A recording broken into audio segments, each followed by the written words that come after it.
I want to share here with you a reading called One Solitary Life.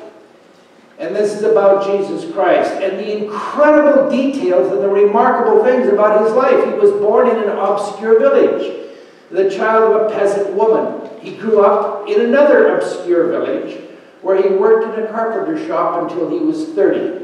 Then for 3 years he was an itinerant preacher. He never had a family or owned a home. He never set foot inside of a big city. He never traveled 200 miles from the place he was born. He never wrote a book or held an office. He did none of the things that usually accompany greatness. While he was still a young man, the tide of popular opinion turned against him. His friends deserted him. He was turned over to his enemies and went through the mockery of a child. He was nailed to a cross between two thieves. While he was dying, his executioners gambled for the only piece of property he had. It was his coat. When he was dead, he was taken down and laid in a borrowed grave. 19 centuries have come and gone, and today he is the central figure for much of the human race. All the armies that ever marched, and all the navies that ever sailed, and all the parliaments that ever sat, and all the kings that ever reigned, put together, have not affected the life of man upon this earth as powerfully as this one solitary life. Amen. Jesus Christ, as a historical figure, as a religious figure, has made a phenomenal impact that cannot be explained just by simple, ordinary human terms. And the question that Pilate, the governor of the Roman Empire at that time in Palestine, said, "What then shall I do with Jesus?" when he was standing before the crowd, that question confronts every serious thinking person, friends. What shall I do with Jesus? And central to that is the question of what was Jesus, and who was he, and how does it impact my life? Now, how people respond to Jesus is often that some deny him, others ignore him, they don't even, so what? And third, some politicize using the name Christian versus Christ followers, and there are some, a few, relatively speaking, who are serious, who accept him as a disciple. And by God's grace, I want to encourage every one of you to be a serious person, to be his disciple. And when we consider who Jesus Christ is and what he has done and the implications for our life, the topic of the nature of Jesus Christ, which we're speaking about this morning, doesn't really have complete answers. 1 Timothy chapter 3, verse 16 says, "Great is the mystery of godliness." In other words, there is something about the Godhead, about Jesus Christ, that is a mystery. And by definition, we cannot understand everything about Jesus. It is the nature of Jesus Christ is not fully revealed to us in the Bible. Not all of our questions are answered. But enough is revealed for us to understand how to be saved and how to have a personal relationship with him and what he can mean for our individual lives. And that's what I want to particularly look at this morning. Jesus was like and unlike every person who's ever lived on this earth. I'm not going to take time here, but at the close of the service, I have a summary of the similarities of how Jesus was human and how he was unlike us, how he was divine. And I've summarized it in one sheet for you, and you might want to study that over, and our deacons are going to be giving that to you at the close of the service. But Jesus' nature, what he was and how he was, reveals for us two important things: that Jesus was both human and divine. He was like us, he was totally and completely human, and yet, on the other hand, he was completely divine. So let's look at, for a moment, why are those two different things important for us? Number one, why is the divinity of Jesus important? Number one, it gives evidence of God's initiative in the process of salvation. He bridged the gap. The fact that God so loved the world that he gave his only begotten Son indicates to us its initiative, it is evidence of God's initiative, of his love in bringing salvation to this planet. Number two, through Jesus we're given the opportunity to truly know God. In the Gospel of John, we find that Jesus said to the disciples there on that Thursday evening as they were celebrating the Passover, he said, I'm going to be leaving you, I'm going to be going away. And one of the disciples responded and said, show us the Father, what is he like? And Jesus said, if you have seen me, you've seen the Father. Now that's not to say that the Father was in the physical form of Jesus, but rather in the teachings, in the mannerism, in the character, in the whole character of Jesus, we find revealed what God is like. Number three, Jesus came to die for humanity as our substitute. The wages of sin is death, and that's eternal death. Jesus came to be our substitute, friend. Praise God for that. He is our salvation, our substitute. The infinite God became a human being. He died for us, and his death provides an infinite sacrifice so that anybody who chooses to believe and to follow him has forgiveness, full, free, and complete in Jesus Christ. He is our substitute. And number four, Jesus came to identify with fallen humanity and to provide an example of holy living. He came down as the God-man to show us how we can live. Now, to the other side of the coin, why is the humanity of Jesus important? Number one, he provided the ultimate example of perfectly fulfilling the two great commandments, love to God and love to man. Jesus was asked, what is the foundation of the Ten Commandments? Which commandment is the greatest? And he said, quoting the Old Testament, the book of Deuteronomy, he said, you shall love the Lord your God with all your heart, with all your mind, and your neighbor, how? As yourself. And Jesus exemplified that. He didn't just come down and, like many other great world philosophers say, this is what you should do.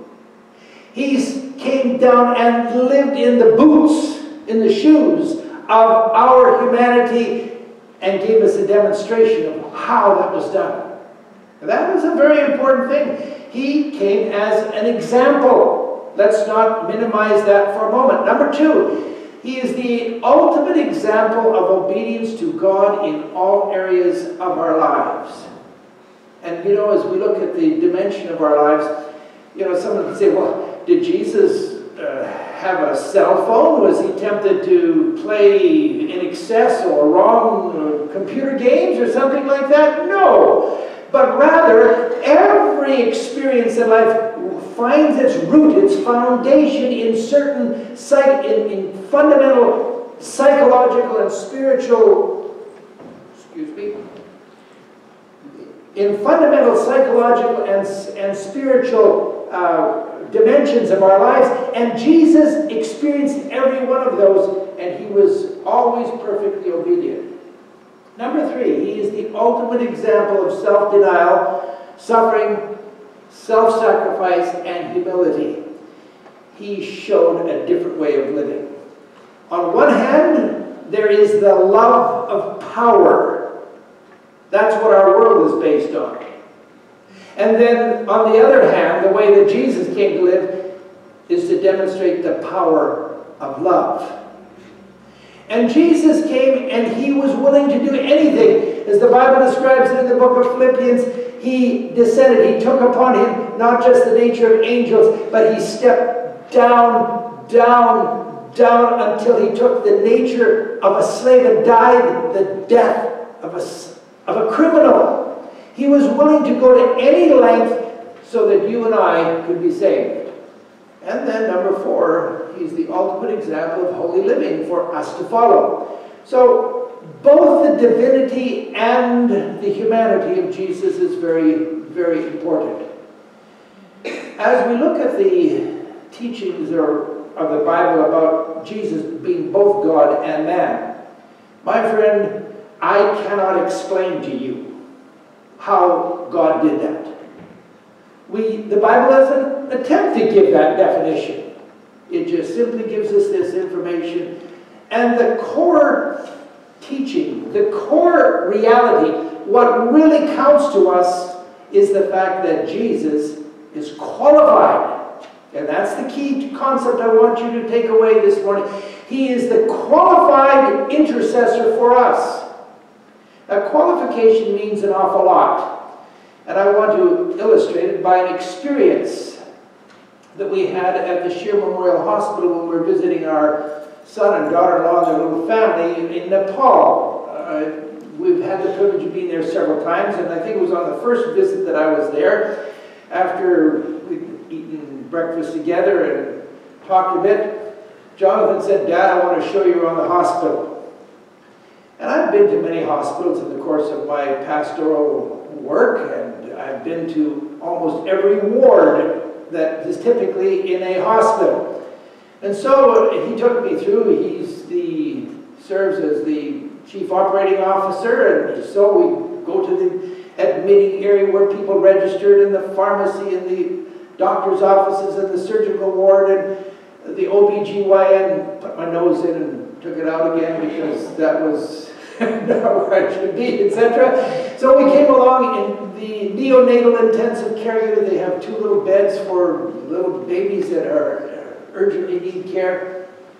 And then we came to the intensive care unit. And that's the intensive care unit, and the medical ward is particularly what Jonathan, with his specialty as an internal medicine specialist, he takes care of those 2 particular wards particularly. Well, he happened to be on duty, so he was the doctor responsible for those wards that day. And before we'd had breakfast, before I had come to tour the hospital, he had been down to the hospital because his home and the hospital are quite close together, only 300-400 feet. He had been down to the hospital, and a very, very ill gentleman had been admitted and had been placed into the intensive care. A very, very sick gentleman. And so Jonathan had met in the emergency room. He had worked up and ordered all the tests and the initial medications for the gentleman. And so, of course, it takes a little bit of time for some of these meds to work and the like. And so it was in that interval of time that he'd gone back to the house, and we were now making this tour. So we walk into the intensive care, and I look around, and there's these 6, 7, 8 beds. And in one of the beds, there was this gentleman that he had previously admitted. The bed had been raised up, and the gentleman was asleep. And he looked perfectly okay to me.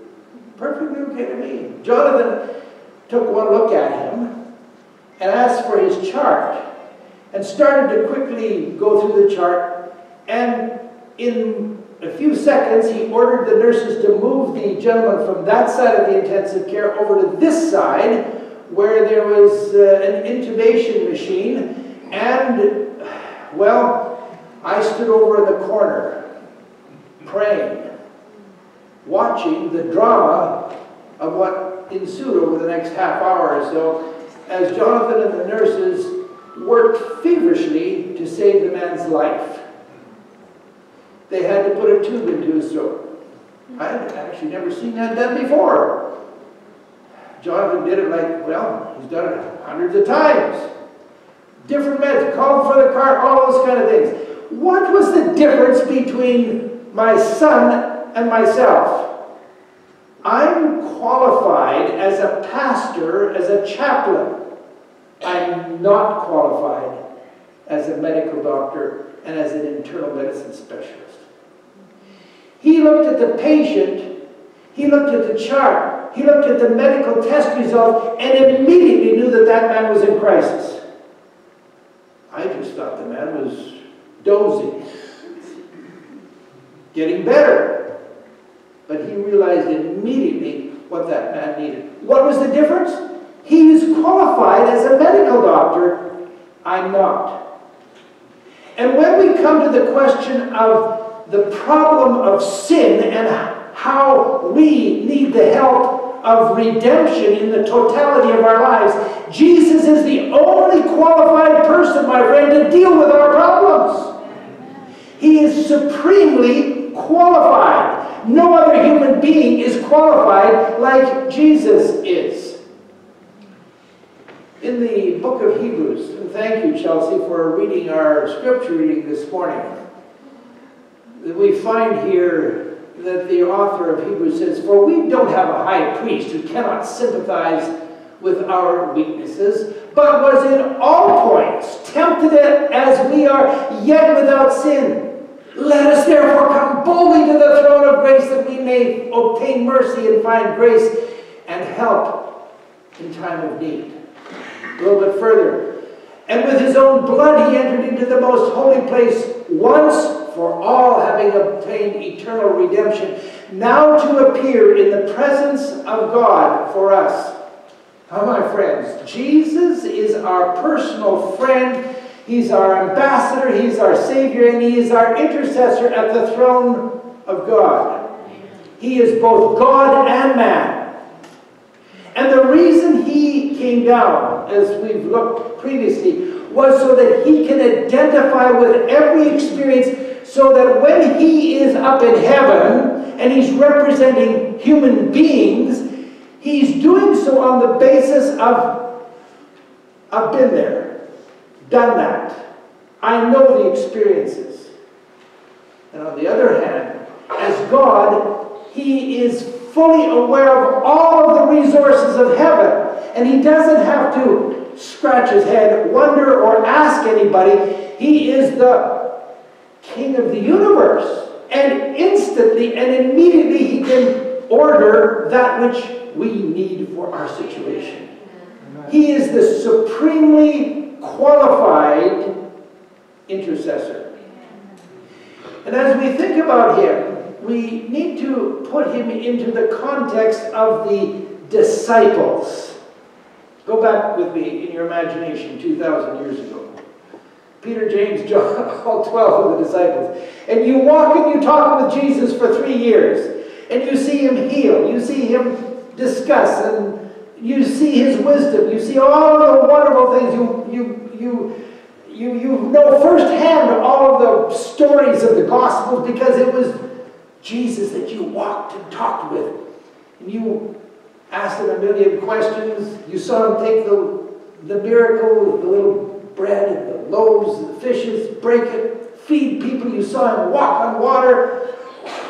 Your mind was blown away by this person. And then it came to the day on that Thursday evening and that Friday morning when he was crucified. You saw that. And then in the tomb, your hopes were dashed. Sunday morning, what on earth is happening here? He comes alive.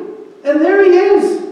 And over the next 40 days, you see him along with about 500 other people. And you know him just like you know Pastor Wellman, and you've shook his hand 100 times, so to speak, and you've listened to his interaction, and you've been blessed by his preaching and teaching. You know Jesus Christ on the basis of who he is, what he says, how he believes, how he relates. And then what happens? He goes to heaven. So he's up there in heaven now. Now, I'm reading here from the book Acts of the Apostles. They, that's the disciples, also met together to present their request to the Father in the name of Jesus. They knew that they had a representative in heaven, an advocate at the throne of God. Now let me pause there. They knew. On the basis of personal first-hand knowledge, I know it, just like picking up the phone and talking to Pastor Wellman. They knew that he was up there in heaven. And it's not what you know, my friend, it's who you know that often makes the difference. I'm reminded we were conducting a net evangelism event from the country of Tanzania.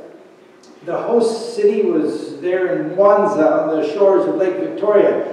And we had to fly the equipment in. At that time, it was in the transition between analog and digital. And we had a lot of cases. Today we don't have as much baggage to carry when they're doing a net type event, but then we had a lot of equipment that was worth 150, 200,000 US dollars, so a lot of things that because of the fact that there's not really a good highway across Tanzania at that time, we'd flown the equipment into Nairobi, transported it by Nairobi up to the Tanzanian border, and we got there on a Thursday, and I met the truck, and actually we met it in Nairobi, brought it there to the border, and the Tanzanian border official says, "You're not taking this across. We need to have a very significant deposit." I mean, tens of thousands of dollars as a deposit. Well, the meetings were supposed to start the next evening, Friday night. And it's now Thursday afternoon, about Thursday noon. And we have to somehow get this equipment across. And what were we going to do? Well, Pastor Steve Bina, Pastor Jeffrey Mbwana was the president of the field at that time, Pastor Mbwana was. And of course, a lot of frantic phone calls and discussions. And then they said, well, we know somebody. We know somebody. And this individual was the secretary, had the primary, she was the administrative assistant to the customs official in the government of Tanzania, responsible for the collection of all customs duties. We know a person. To make a long story short, somebody had to get on a plane with a whole long list of the documents, and just a few minutes before closing time, this lady kindly took it into the minister. She'd explained the situation ahead of time. He signed it off, and in went the equipment, free of deposit. And of course, we had to fulfill the requirement of getting it out.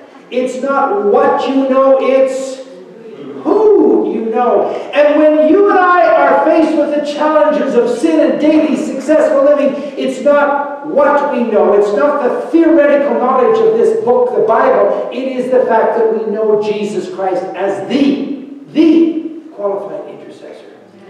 Reading on, in solemn awe, they bowed in prayer, repeating the assurance, whatever you ask the Father in my name, he will give you. Until now you've asked nothing in my name. Ask, and you will receive, that your joy may be full. Higher and still higher, they extended the hand of faith with the mighty argument, it is Christ who died, and furthermore is also risen, who is at the right hand of God, who also makes, what? He makes what? Intercession. It is Jesus, my friend. And when you and I pray, we need to recognize that it's not just some ethereal cloud up in the sky that some people think God is. We're talking to a real person, to Jesus, who knows every detail of our hearts and lives and is personally representing us. Jesus was fully human and fully divine, and we accept that by faith. It's a mystery. Going beyond the affirmation of God and man, fully human, fully divine, it's counterproductive because it leads us to significant theological error that can